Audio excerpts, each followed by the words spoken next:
Alrighty, so both conference final is now in the books, and we now know the matchup for MLS Cup 2024. And before I mention that, I want to just quickly mention that I actually wasn't able to watch the Eastern Conference final live because I had some personal matter I had to deal with late this afternoon. But I was able to get back home in time before the Western Conference final happened. So basically, I'm going backwards when it comes to my original plan reviewing these conference final. I'll first look at the Western Conference final that I was able to watch in full in live, and then most likely tomorrow I'll do the review of the Eastern Conference final because after this video I still have to watch the replay of the Eastern Conference final that is. But as I said, we now know the matchup for MLS Cup 2024, and just like what we saw in the World Series, it's going to be a matchup between a team based out of LA and a team based out of New York. Though again, some might say that, well, the Red Bulls are not really based out of any of the borough in New York City or even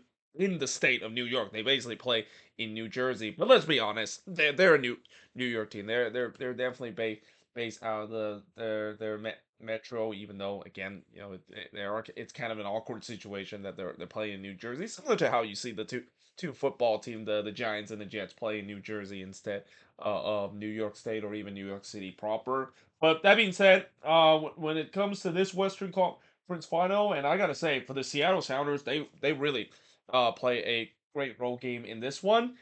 And then they made one crucial mistake late in this game. And how many times we have said these kind of moments, and especially now that we're so deep into the playoffs, one big mistake, especially in a tight game like this at times, it's gonna come back to bite you in a big way. And boy, did it come back to bite the Sounders in a big way when they made that mistake of giving the ball away at the worst possible time in this game. Now, in the first half, 3 minutes in, the first shot of the game did see McCarthy deny Rusnak in the near post. Unsurprisingly, the Galaxy had most of the possession. You knew that the Sounders were going to try to do the same game plan that they did in the last game, which is they're gonna try to bunker. They're gonna make the LA team just try to break them down and make life hard on them. And to be fair, I feel like they did even a better job in this game against the Galaxy for the most part than they did with LAFC. I mean, the Galaxy for the most part they didn't really had a lot of good chances in this one, and in some way the Sounders also had more chances in this game compared to what we saw against LAFC. In fact, the shots were 2-0 for the Sounders early on, as despite the fact that the Galaxy had most of the possession, they were having no success breaking down this Sounders low block. Like this Sounders low block was very disciplined. There was just no space whatsoever for any of these star players to try to get any chances. Though that being said, in the 18th minute, Fry did deny Jovic, as that was the Galaxy first shot. The Galaxy, I did think, started to kind of amp up the pressure a little bit. It feels like that chance kind of started to give them some chance that they will find some space to get the opening goal. But as I said that, Morris had a chance to get the opening goal in the 35th minute, but he hits one right to McCarthy, and I thought the Sounders not only they survived the initial pressure the Galaxy put, but now they started creating their chances off their own. And in the 39th minute, this was probably the best chance up to this point, as McCarthy had to just tip Rusnak free kick over. That one was on target there, and if it wasn't for McCarthy push that one over, that could have been 1-0 in favor of Seattle. And the shots were now 5-3 in favor, or actually no, this is actually wrong. It should be 5-3 in favor of the Sounders as well. But in the 41st minute, Vargas would hit one right to McCarthy, but we do head to halftime with the score scoreless between both of these teams. Now, in the second half, Delgado would put one high from close. It feels like I thought the role kind of flipped in the beginning of the second half. The Sounders were actually the one that had more of the possession, but how much is that because of the fact that the Galaxy really want to hit teams on the transitional moment? We know that they're a very dangerous team when they go the other way, and this is kind of the reason why the Galaxy had more of the possession. The Sounders like to sit back because they're not going to allow the Galaxy have those moments in transition to hit them on the counter attack. So yeah, again, in some way, it kind of played to the hands of the Galaxy a bit, but as I'll mention, the Sounders not only did a good job in terms of shutting down any transitional moment the Galaxy has had, but they were creating some chances of their own while having possession as well. Vargas had a shot that was deflected that goes right to McCarthy before Peck hits one right to Fry in the 57th minute. Morris then hits it wide from close in the 58th, and then Rusnak would hits it right to McCarthy in the 62nd minute as the Sounders again continue to have more of the ball, continue to create some half chances, making McCarthy work a bit at time, and the Galaxy again they were struggling to get out of their own half, and again even though you would think that this kind of plays right into the hands of the Galaxy with them liking to go on the transition, they weren't able to do so because the Sounders just simply keep winning the ball back over and over again, and that's got to be concerning if you're a Galaxy fan or even if you're Greg Vanny. The fact that not only your plan of controlling possession and maybe you try to break team down hasn't worked out in the first half.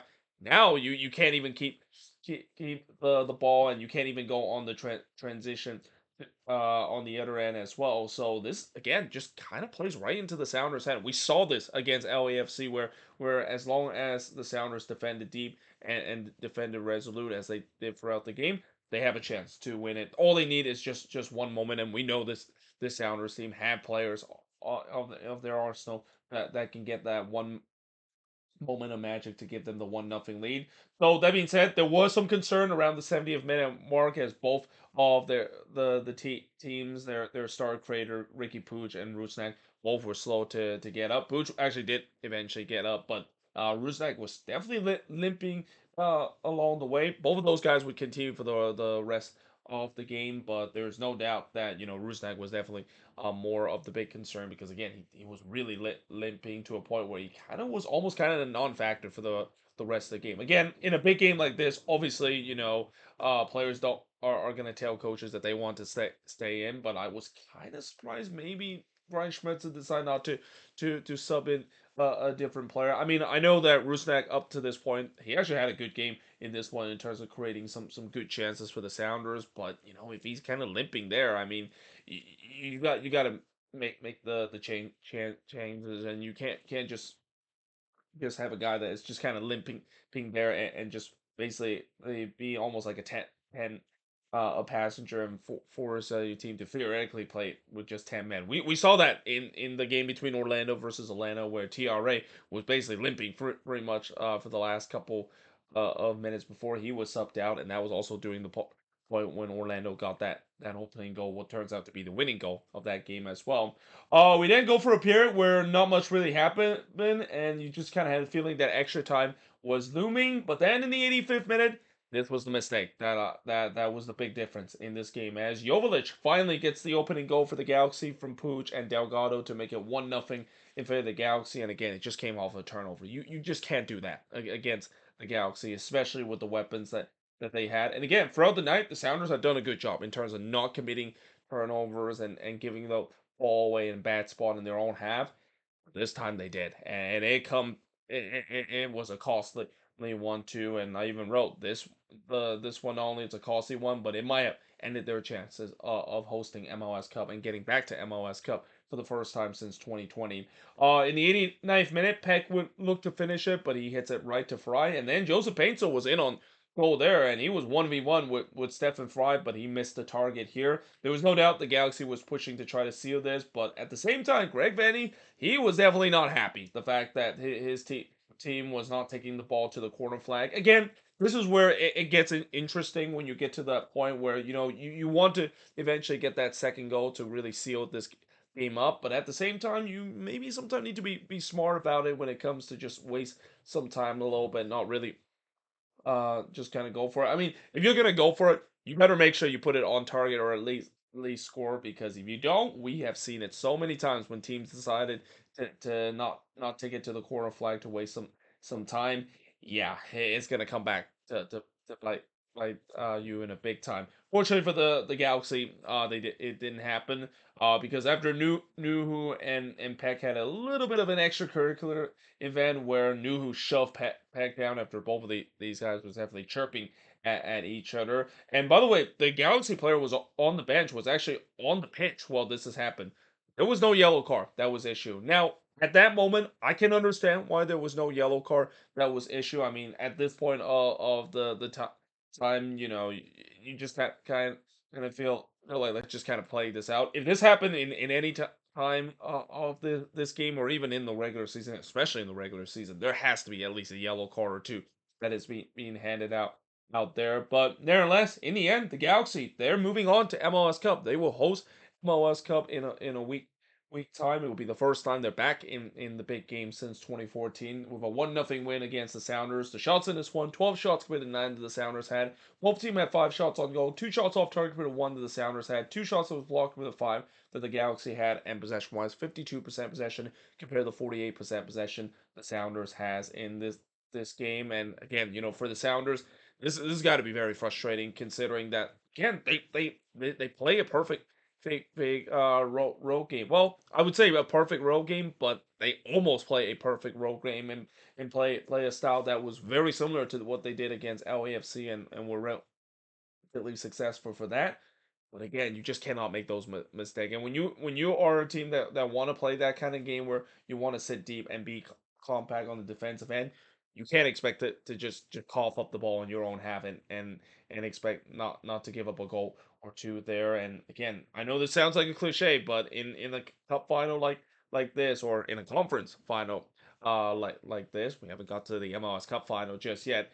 One mistake can most of the time could be fatal, and it is a game of inches. And yeah, the Sounders will be very frustrating the way that they conceded that goal and the way that they lost the game, because they had their moments in this one as well, but they just couldn't quite do so. But for the Galaxy, I mean, this definitely was the complete opposite of what we've seen in the first free game from the Galaxy, where in this game they were definitely in a bit more of a dogfight compared to the first free game, which is expected. We knew that the goal scoring rate that the Galaxy was doing, it was not going to be sustainable. It always felt like it's going to be a very tightly contested kind of game, and in the end, even though they were frustrated in this one, they can be very thankful that at least their opponent made one crucial mistake. And yeah, they're on to MLS Cup for the first time since 2014. And I know Don Garber and the Apple TV CEO is probably crying the fact that they don't get their darling that is Inter Miami in the MLS Cup final. But at least I think there is a bit of a small consolation. At least you have the two biggest market in the country that is going to be featured in MLS Cup. And as I'll mention tomorrow, we'll talk about how the Red Bulls were able to reach MLS Cup for the first time since 2008 and vanquish any That's So Metro kind of narrative that throws in their way. And also, not to mention, we're once again going to have an original MLS kind of cup teams, where anytime when we have a matchup between teams that was there originally in 1996, it's always great to see. The last time we had this, I think it was it 2020 2021 or something that we had that kind of matchup, if I'm not mistaken. But it's always great to see when you have two of the Chargers team that came into the league in 1996 in the first season face off against each other. And yeah, that should be a very interesting final. And I'll mention this again when I do the Eastern Conference final. I'll definitely be doing some videos, some themes leading up to the way besides the preview, because it's very fascinating to see these two team, the Galaxy and the Red Bulls, their journey that they've been dealing with for really, for the Galaxy for the past decade, and for the Red Bulls, really just going back to when they first came to MLS with That's So Metro and legacy of failure narrative. That, yeah, it's kind of interesting to explore that, to how they have now brush all that aside to now once again reach the pinnacle game of the MLS season. But there you have it. Hope you guys enjoyed this video. If you do, make sure you guys leave a like, smash the subscribe button, and yeah, I of course will see you guys next time.